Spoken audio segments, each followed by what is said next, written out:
Have you ever found yourself in a conversation about politics, maybe society, and it just feels like, I don't know, like everyone's speaking a different language. Mm. You hear terms like liberal, conservative, libertarian, they get thrown around constantly, right? All the time. But it feels like there's no shared understanding of what they actually mean, Yeah. at a fundamental level, philosophically. Yeah, it's often just surface level stuff, policy points. Exactly.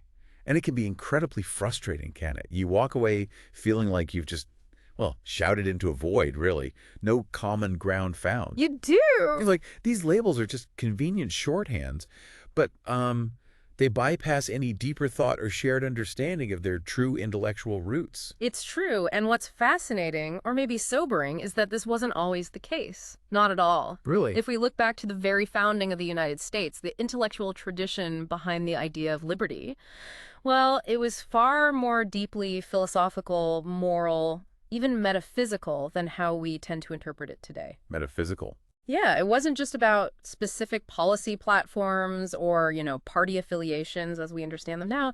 It was rooted in these profound questions about human nature, about the moral order of the universe, the very structure of reality. Wow. That's a lot deeper than just tax policy. Exactly. And what's crucial to understand is that this original framework was profoundly different from what we associate with modern political divisions, whether you lean left, right, or somewhere in between. Okay, so that brings us to the mission of this deep dive then.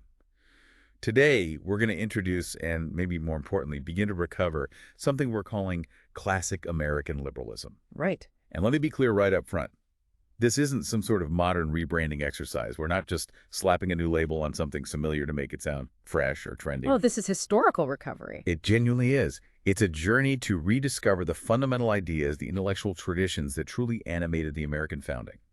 Ideas that have largely been obscured by time and, like we said, by the semantic drift of our modern political language. Yeah, the meaning just shifts over time. So we promise you a direct shortcut to being truly well-informed on this, hopefully with some surprising facts and more than a few aha moments that will clarify a subject that often feels incredibly complex and, frankly, muddled. And this isn't just an academic exercise, a mere historical curiosity. Understanding these foundational ideas is absolutely crucial for grasping the historical context of the American experiment. Yes, that's important. Sure. But perhaps even more importantly, it's essential for discerning its potential future direction. If we lose touch with the intellectual DNA of a nation, what it fundamentally stands for, what principles guide its purpose, then we lose a vital compass for navigating its present challenges and future opportunities. Like flying blind. Exactly. The stakes, as we'll dig into, are incredibly high. It influences everything from our daily discourse to our collective identity. So let's unpack this problem of lost understanding a bit more. Think about the current state of our political language. When you hear the word liberal today, what immediately comes to mind for you, the listener, for many, I suspect, it's a set of specific policies. Maybe universal health care or environmental regulations, social welfare programs, that sort of thing. Right. A policy checklist almost. Yes. And if you hear conservative, you might think of lower taxes or individual gun rights or a focus on traditional institutions. Again, specific policy positions. And libertarian. Well, often that just gets boiled down to maximizing individual freedom and minimizing government intervention, right? That's precisely it. These terms, while they seem distinct, are predominantly used in terms of these specific policies or, party affiliations, rather than as indicators of a coherent, deeply philosophical framework. Like a shorthand. It is a shorthand, and it bypasses any deeper thought or shared understanding of the underlying principles. Now, the problem isn't that these policies are unimportant, Of course not. but that they've become detached from the philosophical roots that once gave them meaning and coherence. And what's truly striking here, especially when we compare this to the intellectual environment back at the time of the American founding, is the sheer disconnect. It's vast. Back then, the concept of liberty was deeply embedded in this rich tapestry of philosophical, moral, and, as you said, even metaphysical thought. Right. It wasn't just about what the government should do in terms of programs or laws. It was about these fundamental questions. What is the nature of human beings? What is our place in the cosmos? Is there an objective moral order in the universe? These were the questions they were grappling with. These were the kinds of questions that informed political thought profoundly. And the implications of this shift.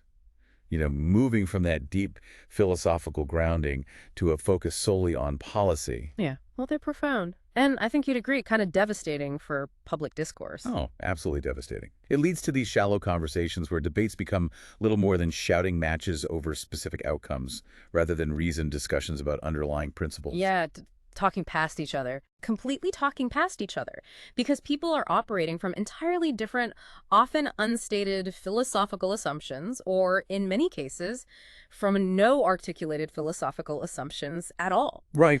Imagine two people passionately arguing about the best route to a destination. One believes the destination is a physical city, say Chicago. The other thinks the destination is a state of mind, like Enlightenment. Yeah. They can debate endlessly about roads and vehicles and maps, but they'll never truly connect because their fundamental understanding of the destination itself is completely unaligned. That's a great analogy. And that's why so many political debates today feel like shouting matches across this unbridgeable chasm.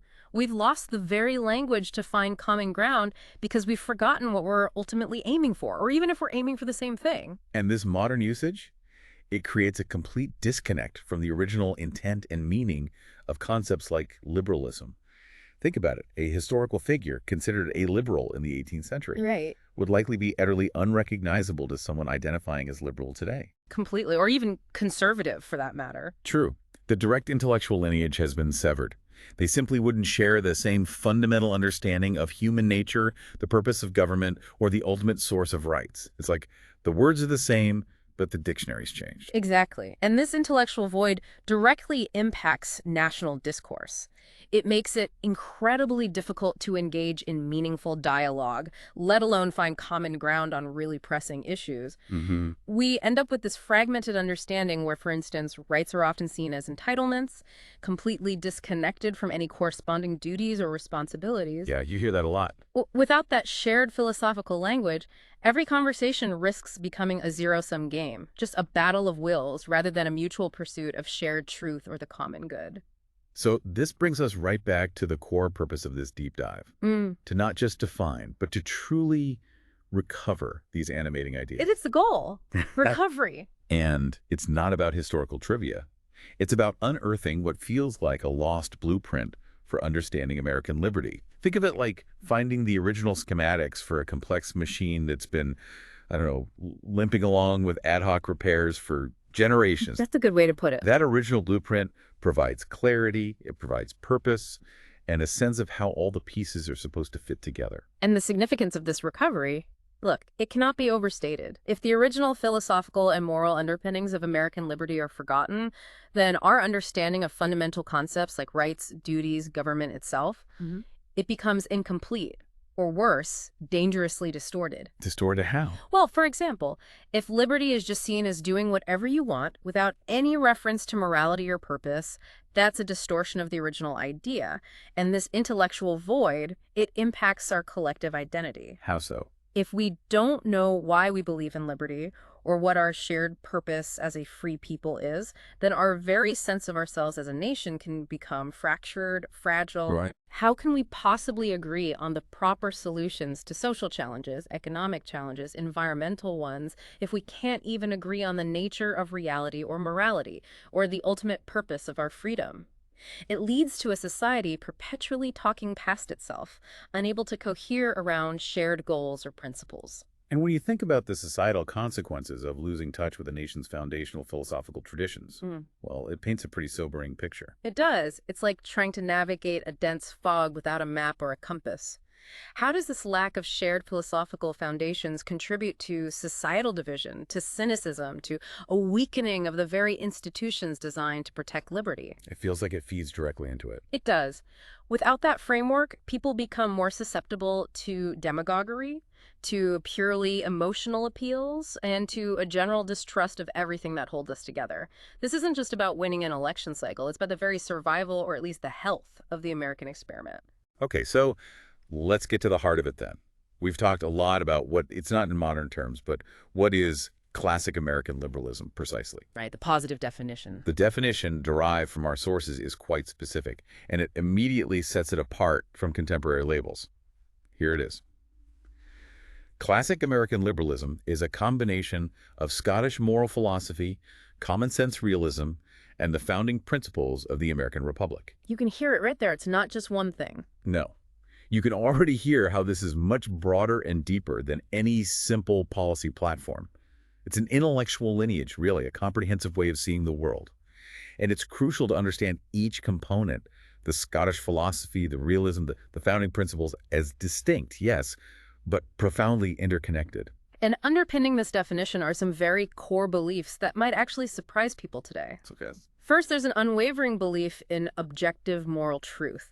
This isn't a suggestion that morality is, whatever we decide it is day to day or culturally relative. It's a conviction that there are indeed universal, unchanging moral laws that apply to all human beings. That's a big one. Okay. Second, a belief in a knowable reality that we can actually perceive, understand, and deduce truths from the world around us using our senses and reason. Reality isn't just a social construct. So we can trust our perception, basically. Fundamentally, yes. And third, flowing from those, a conviction that government itself must be grounded in virtue, in moral duty, and in what they called natural law. Natural law. We hear that term sometimes. Right. And it means aligning human laws with a higher inherent moral order that is discoverable through reason and, importantly, through our moral sense.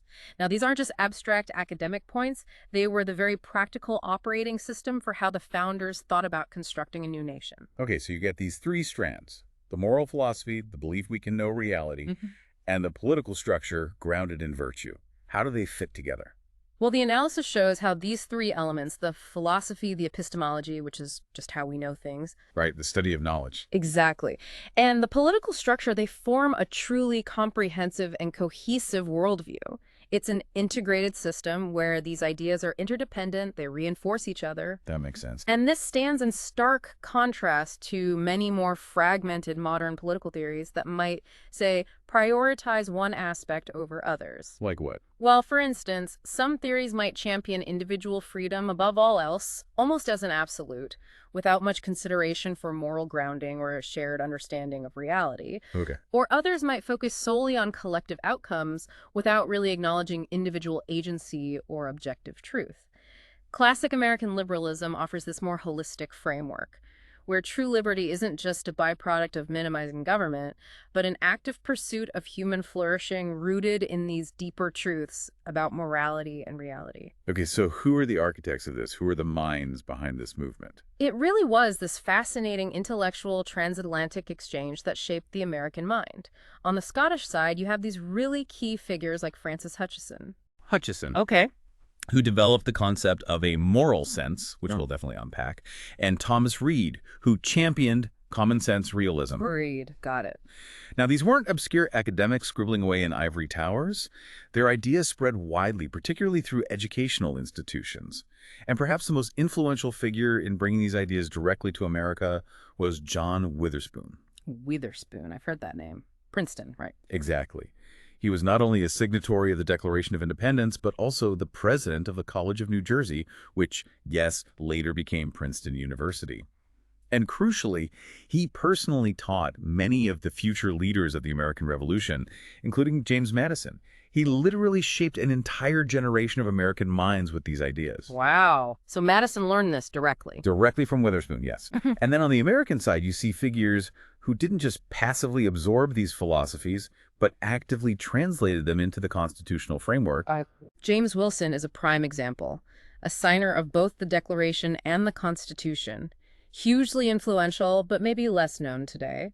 And of course, John Adams, a leading voice for independence and a future president. Right, Adams. They meticulously wove this moral and philosophical vision into the very fabric of American constitutional law. It wasn't just abstract theory for them, it was the practical blueprint for self-government. And you mentioned it was an exchange, not just one way. Absolutely. American thinkers adapted and applied these ideas to their unique circumstances, facing the practical challenge of building a nation. This created a distinct American tradition, forging a new nation based on these deep philosophical convictions, but applied in a new context. Okay, this is crucial then. Let's be really clear for you, the listener. Classic American liberalism is not libertarianism as we usually think of it. Definitely not. It's not progressivism. No. And it's not even conservatism as we generally understand it today. Correct. It really is something older, and in many ways you could argue more radical than any of those modern labels. It operates from a fundamentally different set of assumptions about human nature and the purpose of society. Okay, explain that older and more radical part. What's the key distinction? The crucial distinction, and this is the point we really want you to grasp, lies in its grounding of liberty, not in mere autonomy. Autonomy meaning? Meaning individual freedom seen as an end in itself. Freedom from all external constraints or authority, just being left alone, essentially. Okay, so not that, but... in what they called ordered purpose, liberty for a purpose. Ordered purpose. Okay, that sounds different. Why is that radical? It's radical because it flips the modern understanding of freedom, or at least a common modern understanding, on its head. It suggests that more freedom isn't just less restraint, but actually a deeper alignment with what makes us truly human, with our inherent nature and purpose. So freedom has a goal. Exactly. This is where it gets really interesting and maybe challenging to our modern ears. What does ordered purpose imply about human nature, society, the role of government? Yeah, what does it imply? It implies that human beings are not just random collections of desires or preferences. We have an inherent design, you might say, a built-in purpose or telos.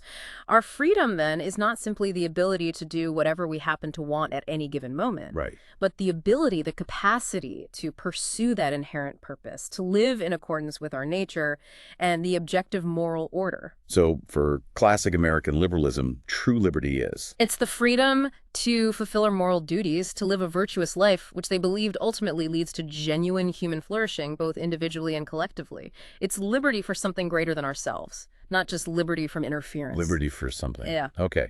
And why was that radical then, and why is it so distinct now? Well, it was considered radical in its time because it moved beyond purely monarchical or aristocratic justifications for authority, grounding it instead in natural law and consent, while simultaneously asserting moral limits on individual desires for the sake of the common good and virtue. It was trying to balance freedom and order in a new way. And distinct from modern thought. It's distinct because it dares to ask these fundamental questions about human nature and purpose that modern politics often avoids or dismisses as private matters. Today, we often equate freedom with simply having choices, lots of choices. Like consumer choice, lifestyle choice. Exactly, without asking what those choices are for, or whether some choices actually lead to true flourishing while others might lead to, well, decay or self-destruction. Classic American liberalism pushes back against both the hyper-individualism that can characterize certain libertarian strains, where freedom becomes an absolute idol, and the collectivism that can define some progressive viewpoints, where the individual might seem secondary to the group or the state. It also stands apart from the often pragmatic, policy-driven approach of much modern conservatism, which sometimes lacks this deep, explicit philosophical grounding in natural law and virtue. So it's really trying to hold things together that we often separate now. Precisely. It reminds us that asking, what is freedom for, is perhaps the most fundamental political question of all, and a question we've maybe forgotten how to ask, let alone answer together.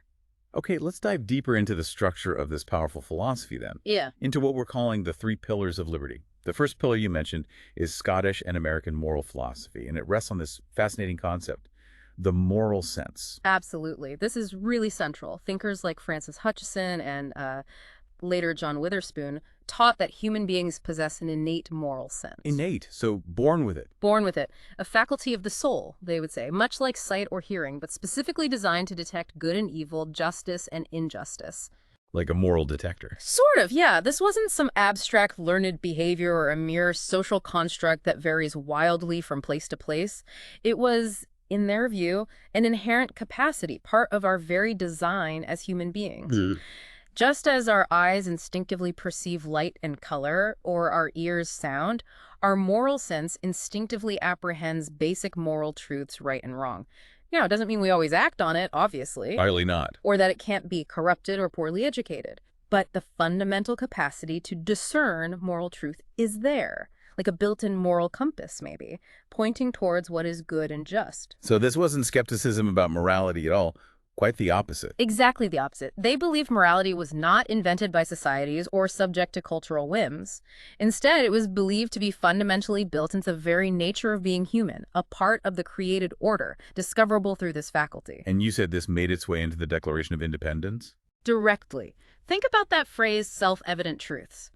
When the founders wrote that certain truths are self-evident, that all men are created equal, endowed with unalienable rights to life, liberty, and the pursuit of happiness, they weren't just making a rhetorical flourish. It wasn't just fancy language. No, they were appealing to this very idea that certain moral principles are so fundamental and intuitively graspable by our inherent moral sense and our reason that they don't require elaborate, complex philosophical proof. They resonate with our fundamental human nature. Like 2 + 2 = 4 is self-evident in math. That's a good parallel. Just as basic mathematical truths are self-evident to our rational faculty, these basic moral truths were seen as self-evident to our moral faculty. So what does it truly mean, then, for truths to be self-evident in this political context? It means they're so foundational, so intuitively graspable by our properly functioning moral sense and reason that they don't require external validation by, say, a king or a government decree. They stand on their own. And this philosophical stance profoundly counters moral relativism. The idea that morality is just subjective or cultural. Precisely. If morality is inherent, built in, then there are universal standards that apply to all human beings, regardless of time or place. Think about the implications for universal human rights if morality is inherent rather than just invented or agreed upon. They become much more solid, less fragile. Much deeper, more unassailable.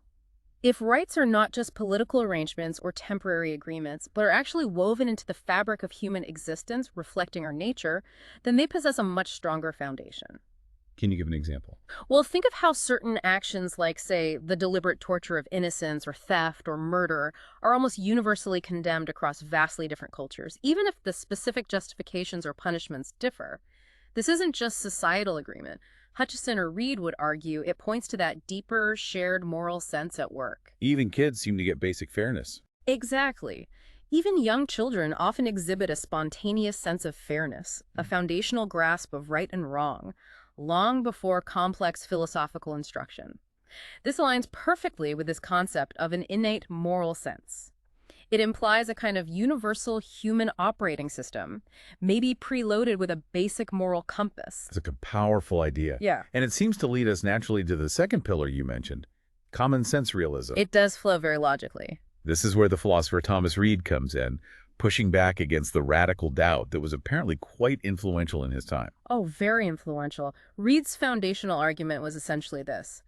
We don't need to doubt everything or pretend to doubt everything in order to know anything. In fact, he argued it's absurd and impossible to actually live that way. Correct. We can, and indeed must, generally trust our senses and our reason, at least as a starting point. He pushed back hard against the radical doubt famously associated with René Descartes. I think, therefore I am, starting with doubt. Right, starting by trying to doubt absolutely everything, including his own senses and body. And Reid also countered the deep skepticism of David Hume, who questioned the very basis of our knowledge of cause and effect, for example. Hume was a tough skeptic. Extremely. Hume suggested we can't truly know that one event causes another, only that they seem to occur together frequently. Reid's common sense wasn't about being simplistic or naive. It was about affirming the fundamental reliability of our natural God-given faculties, our senses, our reason, our memory, our moral sense, to perceive and understand an objective reality that actually exists outside our minds. So it's rational to trust our senses. Reid argued it's the most rational starting point. It's fundamentally irrational, he thought, to assume our senses are constantly deceiving us because our basic experience of interacting with the world overwhelmingly confirms their general trustworthiness. Without this fundamental trust, all knowledge, science, and even basic social interaction become impossible. If you can't trust your eyes, how can you trust a law? Exactly. How could you trust laws or rights that were supposedly self-evident if you couldn't even trust the faculties that perceive them?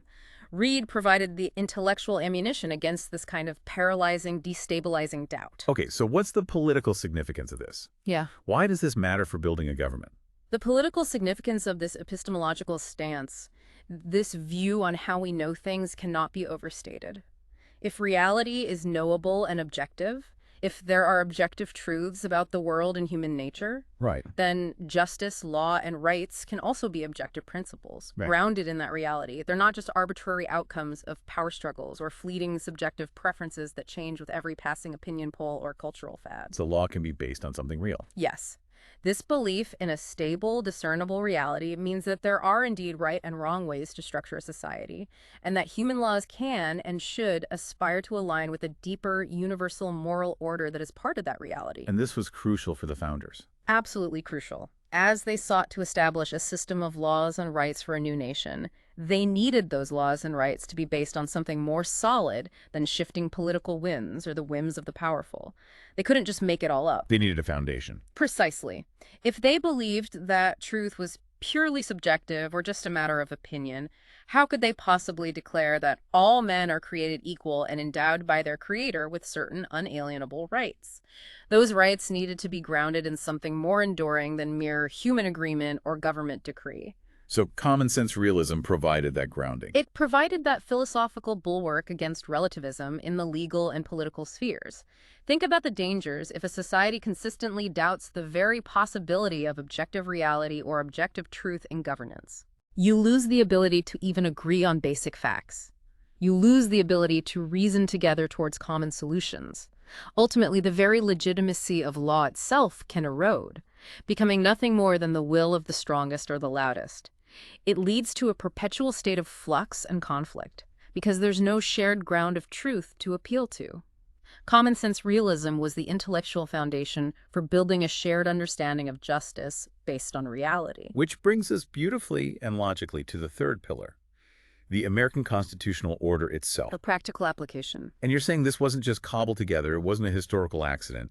It was a deliberate, principled choice designed from the ground up to embody these philosophical convictions we've been discussing. Precisely that. The founders held this profound belief, rooted in that moral philosophy and realism, that genuine liberty required a moral people. Virtue was essential. Liberty requires virtue. Yes. They were acutely aware, from history and their own observations, that a society of purely self-interested individuals devoid of virtue would quickly descend into either chaos, everyone fighting for themselves, or tyranny, where a strong hand imposes order. So how did they address that in the design? This is why they intentionally created a republic, specifically contrasting it with a pure democracy. Okay, what's the key difference there in their minds? They understood that while the people should ultimately be sovereign, unchecked, direct popular will could be just as dangerous as unchecked monarchy. They worried deeply about the tyranny of the majority. Meaning the danger that a 51% majority could simply trample on the fundamental rights of a 49% minority or make rash decisions driven by temporary passion or prejudice rather than reason and justice. Right. Happens all the time. So the reason a republic with representatives and checks and balances was chosen was clear in their minds. Sustainable self-government depends intrinsically on virtue, both in the people and reflected in the structure. Without a virtuous populace, without citizens who generally understand and embrace their moral duties to each other and to the common good, liberty can quickly devolve into license. License meaning? Meaning just pursuing your appetites without regard for others or for the moral law, doing whatever you want just because you can, which, they believed, ultimately leads to chaos and the breakdown of society. Or the other extreme. Or, conversely, it can devolve into a kind of soft despotism where people become unwilling to govern themselves, trade their true liberty for comfort or security, and allow an overly powerful state to manage their lives for them. So the republic design was meant to encourage virtue. It was designed to both reflect the people's will and, in some ways, to foster or at least accommodate the need for virtue.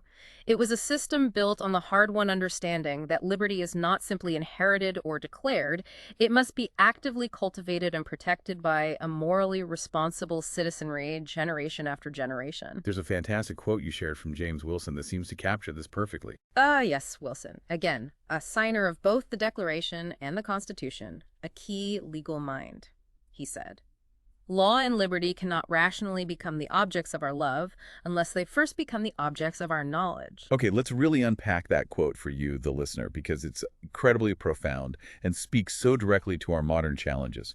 Cannot rationally become the objects of our love unless they first become the objects of our knowledge. It highlights this indispensable link between understanding something and truly valuing it, truly having affection for it. How can you genuinely love the law, cherish the legal system, Or liberty itself. or liberty itself if you don't understand it? Not just, the specific rules, the letter of the law, but its underlying principles, its moral foundations, its purpose, what it demands of you. So love follows knowledge. Rational love does, Wilson suggests. How can you love liberty if you don't understand what genuine liberty is, this ordered liberty we've been talking about, what it requires of you as a citizen, and ultimately what it's for? It implies a certain responsibility for citizens then. Absolutely. It implies that the responsibilities of citizens in a self-governing republic extend far beyond merely voting every few years or paying taxes. It requires a continuous effort to understand the principles, to reason together, to cultivate that moral sense that makes true self-governance possible in the first place. It's a call to active, informed citizenship, not just passive obedience or complaint. And this connects back to the republic versus pure democracy distinction. Exactly. A pure democracy, where every decision might be made by direct popular vote, is highly susceptible to those immediate passions, to the whims of the moment, to manipulation, and again, to the tyranny of the majority. It relies very heavily on an already consistently virtuous populace to make wise decisions moment by moment.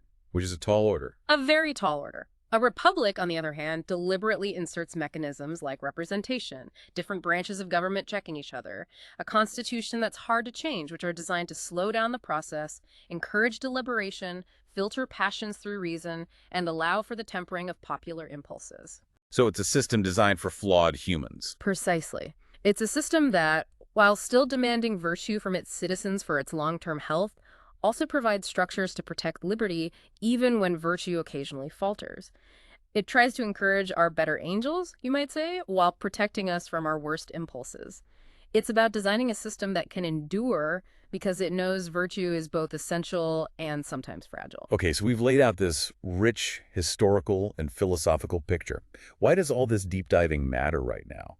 Why is our politics, as it feels to so many, currently so unmoored? Yeah, how did this connect to today's gridlock and frustration? It feels like we're constantly adrift, caught in these endless cycles of anger and frustration, talking past each other with, frankly, increasing intensity. Well, you've hit on the core problem that our sources and this perspective really highlight.